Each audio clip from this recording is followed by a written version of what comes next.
सभी को नमस्ते। प्राचीन स्क्रिप्ट डिकोडिंग का यह तीसरा भाग है। क्या रहस्य है प्राचीन स्क्रिप्ट का? क्या यह स्क्रिप्ट केवल लोक कथाओं को बयान कर रहा है या फिर कुछ और? चलिए हम जानेंगे जीवातांडव स्तोत्र छंद 3 का रहस्य।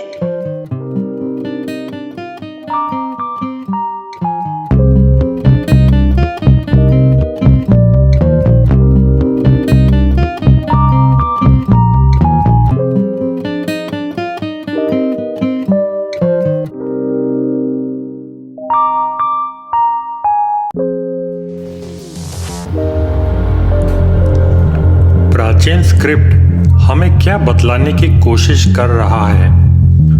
जैसा कि मान्यता है, क्या यह स्क्रिप्ट केवल प्रतीकों का वर्णन कर रहा है या फिर कुछ वैज्ञानिक रहस्यों को बतलाने की कोशिश कर रहा है?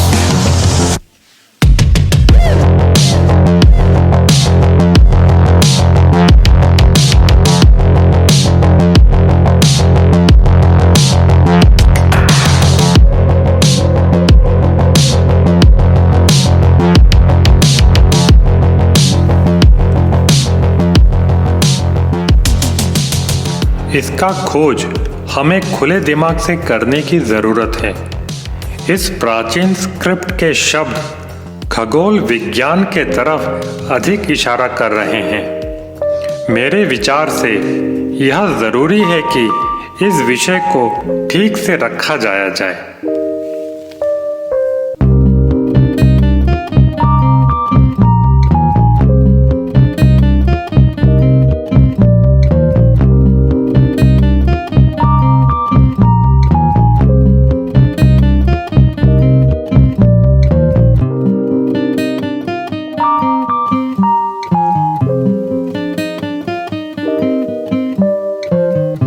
पहले एपिसोड में हमें पता चलता है कि छंद एक ब्लैक होल के गुणों के बारे में बता रहा है।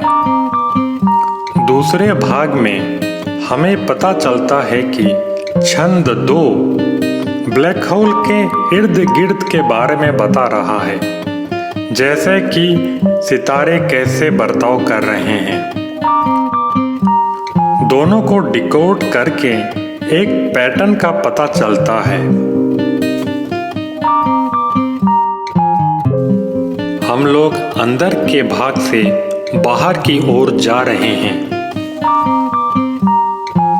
यहाँ पर हम शिव तांडव स्तोत्र के छंद 3 को डिकोड करने की कोशिश कर रहे हैं। चलिए हम सबसे पहले इस छंद को देखते हैं।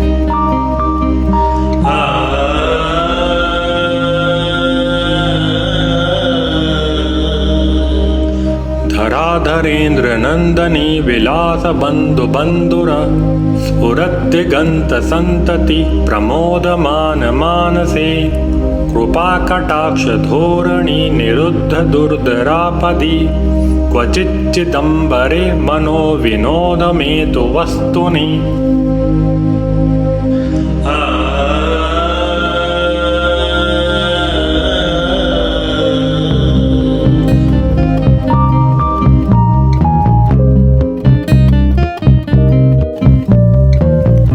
मेरे विचार से छंद 3 पिछले 2 छंदों से अधिक संजीदा है, क्योंकि एक नए संकल्पना या कॉन्सेप्ट को यहाँ बताया गया है। छंद 3 को डिकोड करने के लिए अच्छा होगा कि हम छंद में जो संस्कृत शब्दों का इस्तेमाल किया गया है उन शब्दों के अर्थ को समझते हैं। यह हम लोगों को छंद के कुछ तथ्य को उजागर करने में मदद करेगा।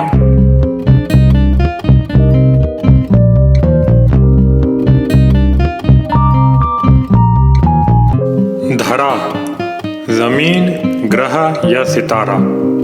धरेंद्र कंट्रोलर या नियंत्रक। नंदिनी जीवन को शुरुआत करने के लिए पूरक ऊर्जा। यह शब्द नंदिनी ही शायद इस छंद का आधार या बेस है। अगर हम इस शब्द को अच्छे से समझ लें तब हमें कम मेहनत करना पड़ेगा बाकी के शब्दों को समझने के लिए। तो आगे बढ़ने से पहले चलिए हम जानें इस शब्द को।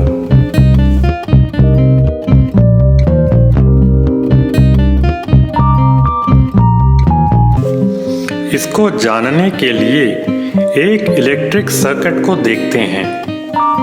यहाँ पर वोल्टेज अंतराल के कारण विद्युत धारा E ऊपर की ओर जा रही है।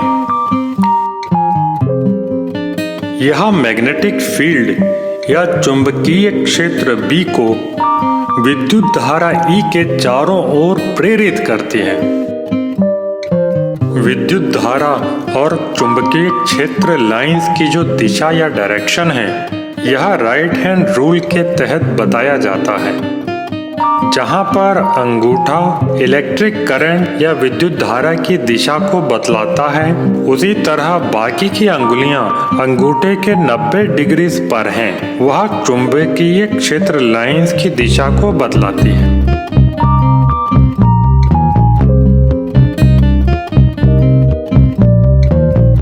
विद्युत धारा और चुंबकीय क्षेत्र एक साथ रहते हैं। इसी तरह यह प्राचीन स्तोत्र मुख्य ऊर्जा के मूल को शिव कहते हैं और पूरक ऊर्जा के मूल को नंदिनी कहते हैं। जीवन की ये दो ऊर्जाएं शिव और नंदिनी एक साथ रहते हैं। यही परिकल्पना को शिवलिंगम के बनावट तक ले जाया जा सकता है।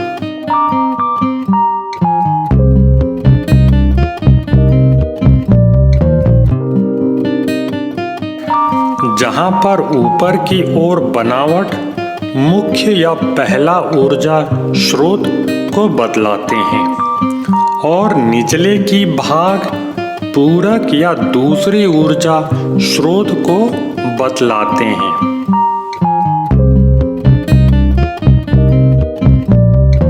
पहला या मुख्य ऊर्जा का स्वरूप पुरुष तत्व का है और दूसरा या पूरक ऊर्जा का स्वरूप स्त्री तत्व का है। ध्यान रहे यहाँ पुरुष और स्त्री की बात नहीं कर रहे बल्कि पुरुष तत्व और स्त्री तत्व के विषय में कहा जा रहा है। जीवन का शुरुआत करने के लिए ये दोनों कॉस्मिक या लौकिक ऊर्जाओं की आवश्यकता या जरूरत होती है। इसलिए शिवलिंगम मूलतः मुख्य ऊर्जा स्रोत और पूरक ऊर्जा स्रोत को बताता है। ये दोनों ऊर्जाएं एक साथ रहते हैं।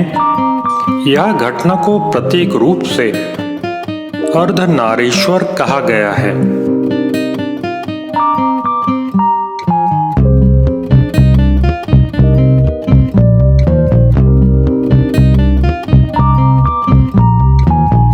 चलिए संस्कृत शब्द और उनके मतलब को आगे समझें।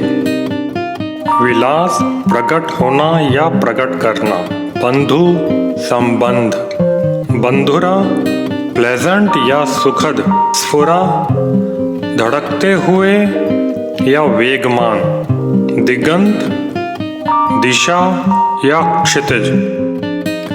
संतति संतान या विस्तार। प्रमोद अत्यधिक हर्ष। मान गर्व। मानसे मोह भ्रम या कल्पना। कृपा कृपा। कटाक्ष चतुर या निपुण। धोरणी निर्बाध या निरंतर श्रृंखला। निरुद्ध से भरा हुआ या सीमित। दुर्धरा जिसको रोका ना जा सके बिना रुके हुए। आपद अशांत प्रवाह भयंकर या तीव्र। क्वचित हर स्थिति में या हर जगह। दिगंबरे पूर्ण शुद्ध रूप में, मन में या मन से, विनोद, मनोरंजन या आनंद, मैं, मेरे लिए या मुझे, तू और या पर, वस्तु, प्रकाशित होना या समझना या प्रबुद्ध होना, भीतर, अंदर, अंतःकरण।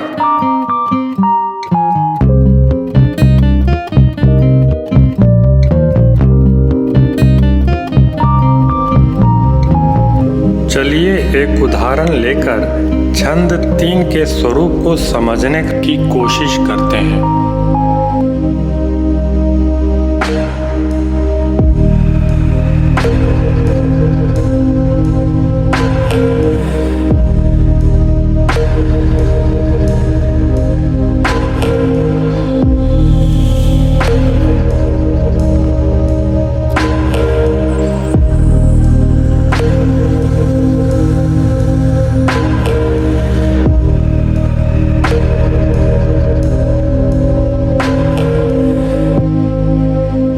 यहाँ पर ग्रह या सितारे धरा शब्द को बता रहे हैं। संतान अर्थात नया, ग्रह इत्यादि हर दिशा में धड़क रहे हैं, अर्थात अपने अपने तारे या सूर्य की परिक्रमा कर रहे हैं। यह स्फुरत दिगंत संतति शब्द को बता रहे हैं।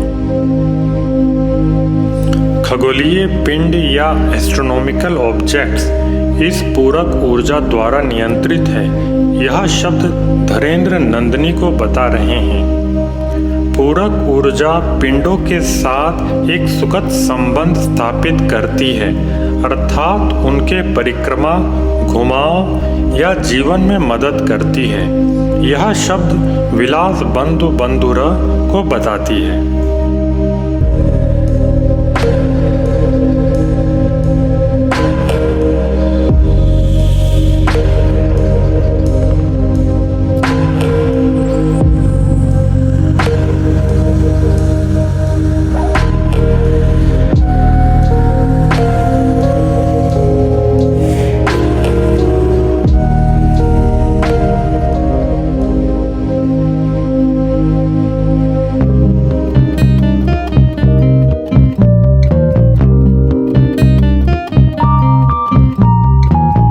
एक शुद्ध विवरण देने से पूर्व हम अब एक साधारण उदाहरण के साथ छंद 3 को और समझते हैं। जब ग्रह और सितारे ब्लैक होल की परिसीमा से बाहर हो जाते हैं, तब वह ठंडा होने लगते हैं और जीवन की शुरुआत होती है। पूरक ऊर्जा इन खगोलीय घटनाओं को अंजाम दे रही है, जहां पर वह ग्रहों को मादा स्टार या सितारों के चारों ओर परिक्रमा और चक्रण करवा रही है। सितारों जैसे बड़े जीवन से मानव जैसे छोटे जीवन तक, यही ऊर्जा हर किसी के भीतर और चारों तरफ व्याप्त है। पूरक ऊर्जा ही खगोलीय जीवन का कारण है, तथापि वह हर किसी से अलग भी है, अर्थात वियुक्त है और शुद्ध रूप में स्थित है। पूरक ऊर्जा स्त्री तत्व की है और यह चेतन जीव को प्रेम, अनुराग, स्नेह इत्यादि जैसी भावनाओं को देती है। मुख्य या प्रथम ऊर्जा पुरुष तत्व की है और यह जीवन निर्वाह, भरण पोषण जैसे गुणों को देती है। उदाहरण के तौर पर कर्म, मेहनत, कोशिश करना इत्यादि गुण। चलिए अब हम छंद 3 के शब्दों को लेकर एक शुद्ध वर्णन देने की कोशिश करते हैं।